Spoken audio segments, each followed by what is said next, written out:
Hola, yo soy Trino Treviño y les doy la bienvenida al Club Tesoro. I think we are recording now, so welcome. Luis the Child is with the S, no, at the end. I mean, you pronounce it because I'm confused sometimes with the name. It depends. It depends where we are in the world. If we're in the States, we say Louis. If we're in France, we say Louis. Louis, yeah. No, it's great. So, well, for the 5% probably of the people that don't know who you guys are from Chicago. And I don't want to label you guys in one genre specific because I think you apply to a wide range of sounds, no? So how would you define your sound for these 5% of people that haven't listened to you guys? I mean, we're music producers, so we're modern music producers. So anything you hear on Spotify, we might try to make, but we came up in the electronic world, and definitely were inspired by a lot of different electronic acts growing up, but also super inspired by a lot of hip hop and pop, and just like a lot of, we just have our taste within all of music, and we try to pull from everything. So I guess you could describe it as like synthy, happy, modern music, and some, not every single song is a dance music song, but, we have projects where it is dance music, and you kind of have to either get the word from us or kind of just listen to the music to understand, oh, this project's about the production here, or oh, this project's about the songs. It's hard to sum it up though, but because we're playing so many different roles. We're not just like a DJ or a producer. We're also writing music and able to sing and love rap music and would love to do that one day.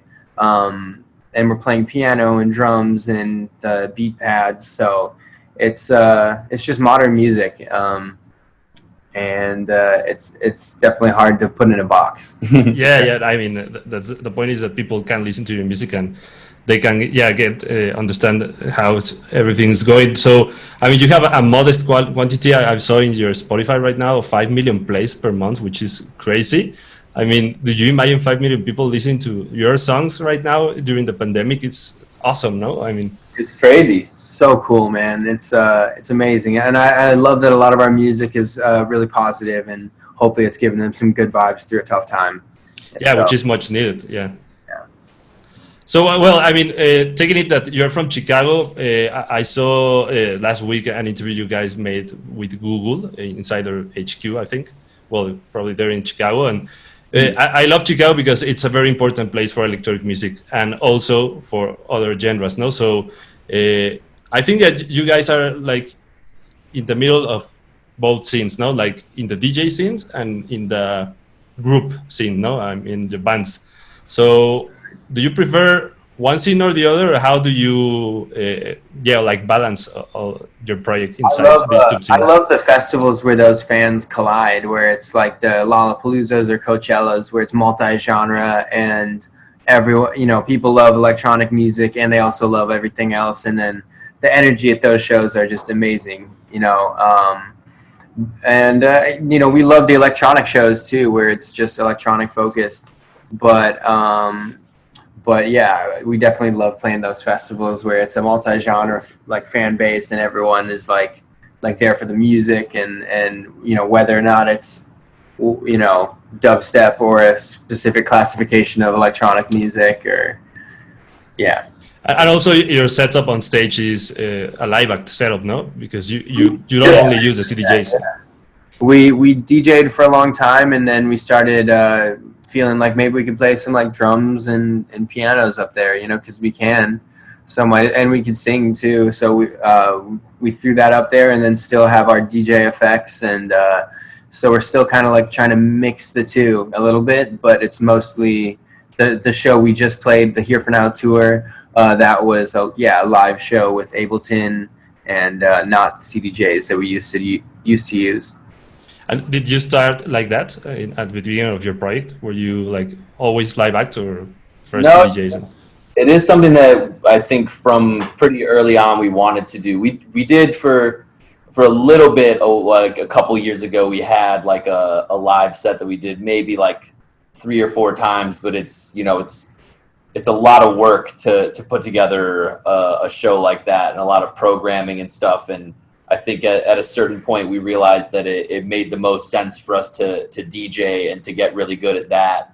And then, you know, when the time feels right, we'll make the switch. And, you know, it finally felt like the right time to make that switch, you know, but we still love, like, I think there's a love for both sides. You know, we can still pull up to an after party somewhere and play and DJ for hours and hours on end, but we can also, you know, put together a well-formed, you know, show for people that is about the theatrics and is about, you know, what we're doing on stage and how it contributes to the music.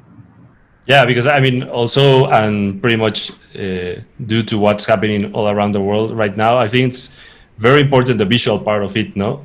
I mean, I don't know how many shows you've done, like, in during this pandemic, but probably the visual part was essential, no, to making it happen. Totally. Yeah. Especially now, you know, when you don't have a huge stage and huge sound and lights and stuff, you know, you got to do something to make and a crowd. Make it interesting. Yeah, and a crowd. You have no Yeah. crowd. You play to nobody now.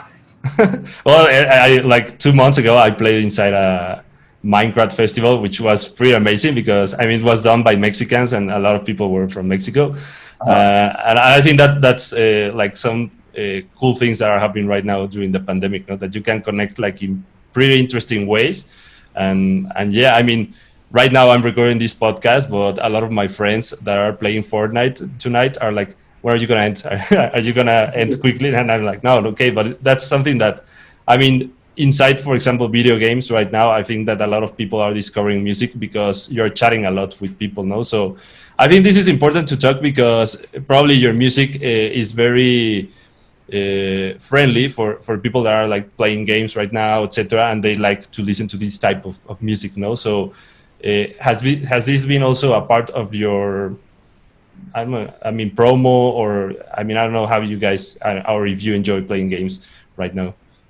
Yeah, I mean, we would love for it to break into that kind of like community because like we love to listen to it while we play video games.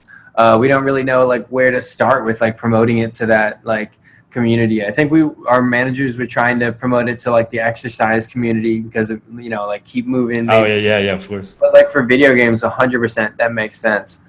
And we did something recently with one of the members of FaZe Clan where we like filmed something that's going to come out later where we talked about music and like played some video games against him and, you know, did some one-on-one. We got some kills in, but we definitely Well, the FaZe clans are like top of the league now. Yeah, so. Yeah. That's like playing one-on-one against LeBron James. Like, you're going to lose. But you might play up, man. And also, I mean, Jose here was giving me a heads up that your track is also in part of FIFA 21, no? Which is also, I mean, in Mexico, people play FIFA like crazy. Yeah. It's awesome, too, because, you know, we had a song in FIFA in 2016. And especially when we go to places, you know, like Mexico or places in South America and stuff, a lot of people will tell us, I found your music through FIFA. You know, it's really cool that people are discovering our music through FIFA and that we have, you know, another opportunity for people to discover us through that video game. So thank you, FIFA. Yeah, no, I mean, for sure. Who wouldn't know that, like, have a song inside one of the video games? I think it's amazing. So, I mean, right now, I mean, none of us was prepared for what was happening. I saw that you guys were also preparing a new tour for this year, and then all of this happened. So how have you adapted so far? I mean, you just released the Candy Tape number 2, which is available right now in all streaming platforms. I listened to it early in the morning. It was really, really... I love it that it was a mixtape itself. So I love that you guys are also promoting more the mix culture as well. Not only like, okay, this is the album, listen to it in shuffle if you want. So it's important, no? Like you made a narrative inside this mixtape. So why did you decide to bring back a new volume in this Candy Tape?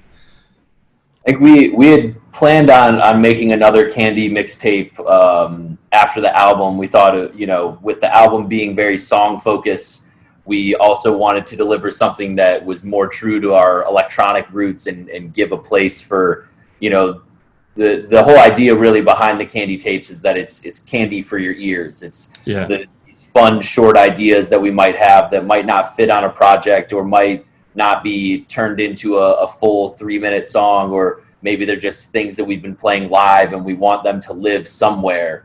And I think when you put it in a mixed format, you can kind of get away with playing a song only being a minute long or something. So we'd kind of planned for a while that, all right, we should do another Candy tape after the album. But I think especially with the tour being, postponed a whole year, that's what really gave us the time to actually make it. Because I think had we been on tour, I don't think there's any way that we would have been able to finish that project and make it what it is now, if we were constantly on the road. So it's kind of a bit of a blessing that we had the time to be able to finish it. And so far, what has been the difference in the feedback? Because the first part is available only in SoundCloud, no? And I mean, SoundCloud used to be still is like one of these platforms where people uploads a mixtape or new tracks without being signed to labels, etc. But right now, you're delivering this to all platforms. So has the feedback been different so far, or how do you consider it?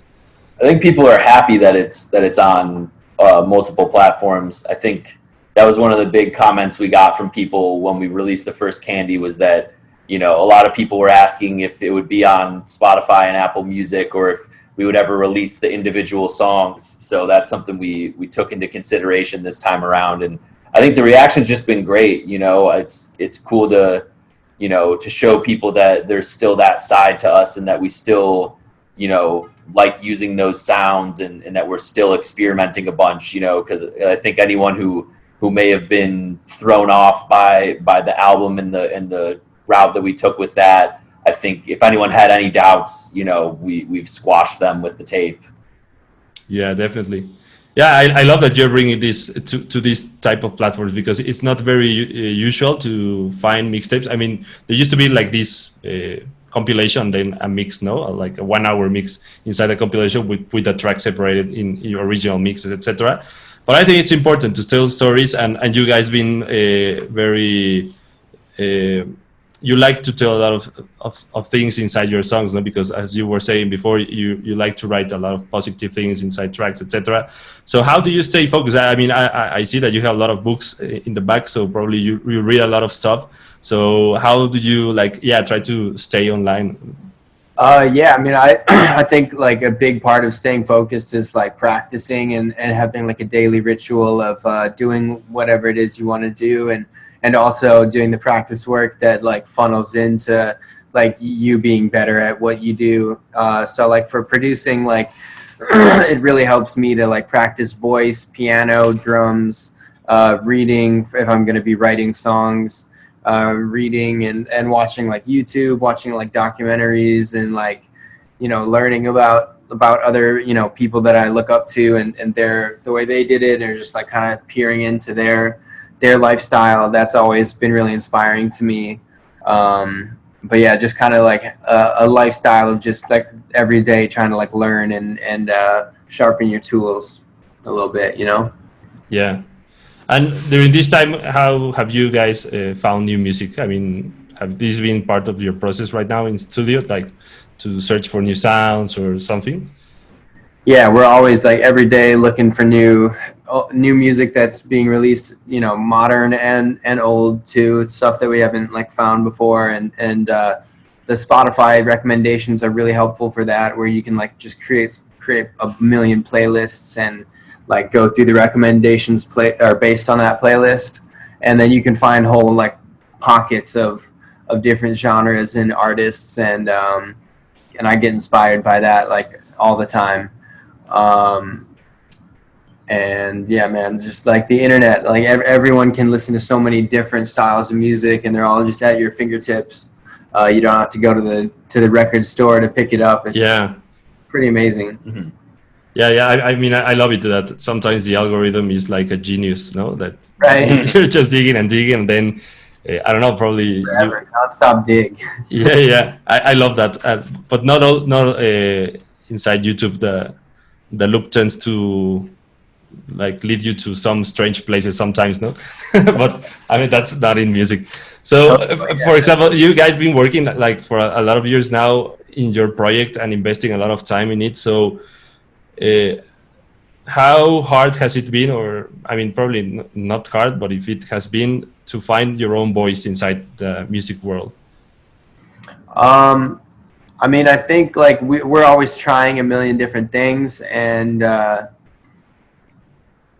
feel like over time, like people just like pick out what your like best things are in their mind, and then that kind of is helpful over time. Like, you know, we put out so much music, and to see what like is our biggest and most popular music is really helpful to see, like, oh, I can hear what they hear as being like our best out of this, you know, like, and then like kind of being inspired by like what we've done in the past is pretty helpful for that. Like, and like just it's in our experimentation, you know, and our practice routines and like everything that we do to like just like mess around and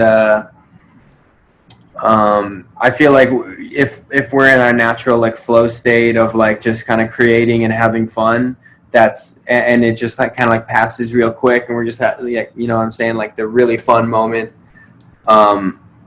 that's like, I feel like that's the what's the word, I can't think of a word for it, but do you know what I'm trying to like that's the most natural way, or the most like... Yeah, I feel like that's when I feel like I have my strongest voice, when it's just like flowing and fun. Yeah, you're not really thinking as much. Yeah. And when I'm not in the way or questioning myself, you know, I feel like, and after time of practicing, it's just like I get more confident, you know. So, but that's the number one question, you know. And I just feel like trying a million things, and then just selecting which are your favorite and which, you know, inspire you the most, you know.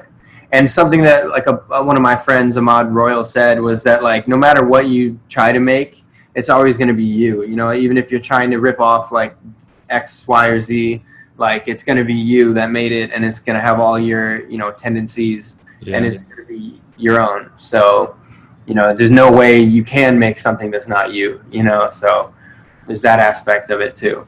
Yeah, because I mean, probably more now than ever, it's crazy the amount of bedroom producers that are creating like thousands of songs per week that sound like all the stuff that we already listen to, no? But I mean, it's part of the process. I hope that a lot of them can find their own voice. So that's why I was asking you about this, because I think it's I mean, probably you have like one moment in your career, well, or several moments at the beginning of your project that you knew that you were doing the right thing, no? And that this was going to make a difference inside the scene, and how promoters are gonna book you, etc. So what have been these moments for you, like when you said, wow, this track that we were making really make a difference for us in a night?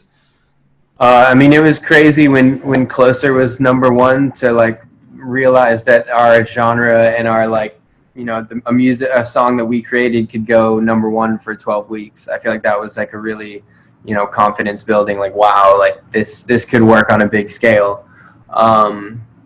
And definitely lots of smaller moments on the way up that like Better Not, or It's Strange, or like a few remixes that like cemented us as, you know, someone to listen to. And what else do I say about that? It's good. Yeah. Fun moments. Yeah. Nothing. Like, you know, I feel like we always have to like kind of reignite that feeling in ourselves, though, that like, you know, after no matter how big those you know high moments are, you kind of have to keep reigniting yourself to be able to keep achieving that. You know, you can never get complacent. Yeah. So that's something that we always try to do is stay on ourselves about like improving and being even better than, you know, that song, you know, like, or whatever song, like always improving, being better than we were the day before. I mean, because you probably miss a lot, no? Right now, being on stage with, I mean, you play like in very, very big festivals. So I suppose that the adrenaline and the dopamine, etc., it's awesome. No, I mean, you get all this feedback from the energy of the people in the crowd, etc. And then right now we don't have this at all. But well, let's hope it's gonna be sooner than later. Yeah. But I mean, yeah, how do you stay online? No, also with all this type of energy that you receive in all shows. No. I mean, we're definitely trying to, still connect with our fans as much as we can online, whether it's, just doing a Instagram live and saying what's up to them, or, I think now that we are home so much, we have, the time to really be, looking at what everyone thinks of the music and how they're connecting with it. But it's definitely, the live side of it and experiencing the music in real life, whether it's, even outside of concerts, just being out somewhere and hearing the song or seeing people enjoying it is such a huge part of the process of making music. It's, once it's out, getting that kind of feedback. And it's very strange to put out our debut album and then also a whole beat tape and not get that real life kind of feedback Yeah. and response. But I do think it's going to be, I think the fact that we don't get that right now is going to make it, is like the suspense is just building to the moment when that does happen. And I feel like it's going to make, whenever that first show's back and we get to finally play these songs live, I think that moment's going to be, even bigger and better than it could have possibly been, this past year. And has this also helped you to, I don't know, probably think on a different way on how to produce your new show or tour? Or I don't know, probably right now that you are having more time inside studio, you're liking more other type of sounds, or probably? Yeah. I mean, yeah, we're gonna have to start thinking about that, like, 3 or 4 or 5 months before we can. So we still have a while. So we're gonna have so much more music by then. It's gonna be, who knows, like, how many more songs we're gonna have to add to the list of, to the set list. And I think we'll know what people like as well. I think when the way that we originally had it all planned, we finished up the album and then we were immediately starting to work on the show without the album even being out. So we kind of had to guess, I think people are gonna like this one. Maybe we should plan on playing this or that. So I think it's nice that now we have the feedback from people. We know what songs people really, really enjoy, or people have told us they're excited to hear certain songs live. So it's nice to know that before you start really planning stuff. It's tough to guess what people are going to like, Yeah, and I mean, and it's awesome that you are reading this feedback, because a lot of artists probably just deliver the music and they don't really want to listen or read to the comments. But I think it's very important right now. And also there's a lot of tools now to right now measure which song is the one that is most listened at, etc. So yeah, I mean, it's a very interesting time to make to work on the ideas, no, and to see what's working, what not, etc. So well, we're getting to the end of these episodes. So for you guys, what have been your most helpful strategies or tips that you could give to new DJs and producers right now that have helped you during your career so far?